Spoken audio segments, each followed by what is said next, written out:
The ongoing Ukraine crisis is becoming a competition of sorts between two great military powers, the US and Russia. And going by the reaction of allies of the US and Russia, it is clear that Putin is winning.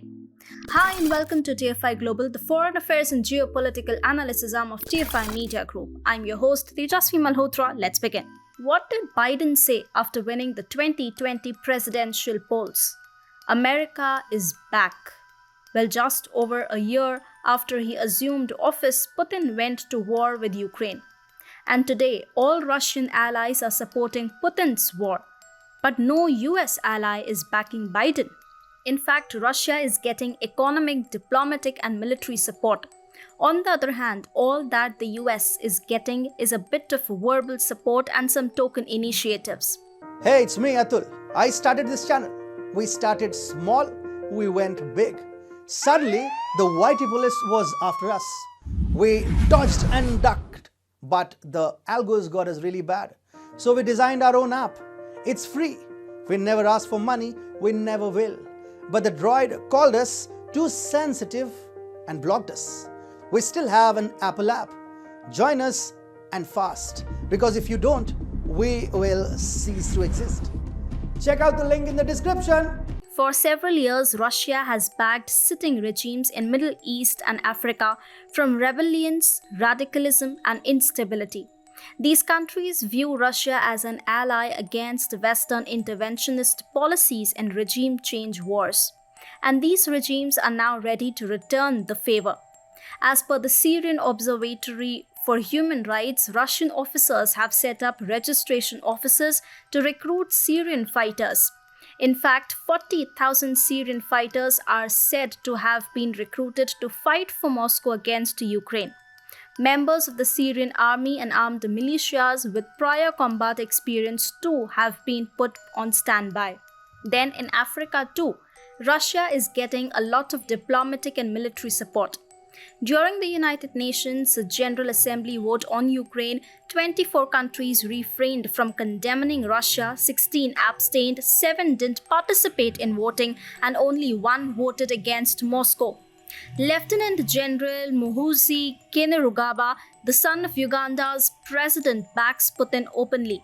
He said the majority of mankind that are non-white support Russia's stand in Ukraine. Kainerugaba added Putin is absolutely right.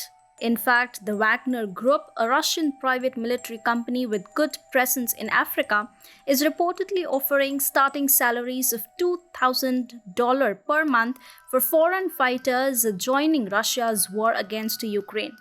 Western attempts to isolate the Russian economy also haven't been that successful. Russian oligarchs and other sanctioned individuals have been able to find safe havens in Israel and other neighboring countries. Earlier this month, Armenian Economy Minister Vahan Kerobian revealed that Russian IT companies are actually shifting operations to Armenia in order to evade Western sanctions. Kerobian said about a dozen companies have already effectively relocated, while several others are on their way. Apart from Armenia, India too isn't bowing down to Western sanctions. Despite Western pressure to not buy oil from Russia, New Delhi made it clear that countries with oil self-sufficiency or those importing themselves from Russia cannot credibly advocate restrictive trading. Meanwhile, China has also kept the trade open with Russia despite the sanctions threat. Earlier this month, Chinese Foreign Ministry spokesman Wang Wenbin said, "As we have repeatedly said, we believe that sanctions are not an effective solution to solve problems. It is China's consistent position that we oppose all illegal unilateral sanctions. China and Russia will continue to carry out normal trade cooperation following the spirit of mutual respect, equality, and mutual benefit." European leaders were the ones who were expected to punish Russia at Biden's behest. However, the EU has itself purchased oil and gas worth billions of dollars from Russia ever since the Ukraine invasion started. Meanwhile, even Israel has rejected repeated Ukrainian requests for arms and military gear. The Arabs, who are US allies on paper too, refused to ramp up oil production.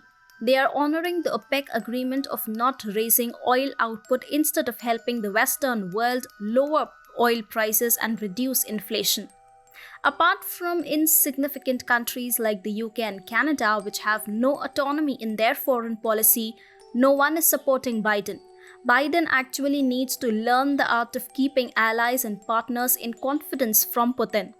His administration has left the US marginalized. On the contrary, when Trump had imposed sanctions on Iran, he had managed to establish cooperation with India, and even New Delhi had stopped purchasing Iranian oil.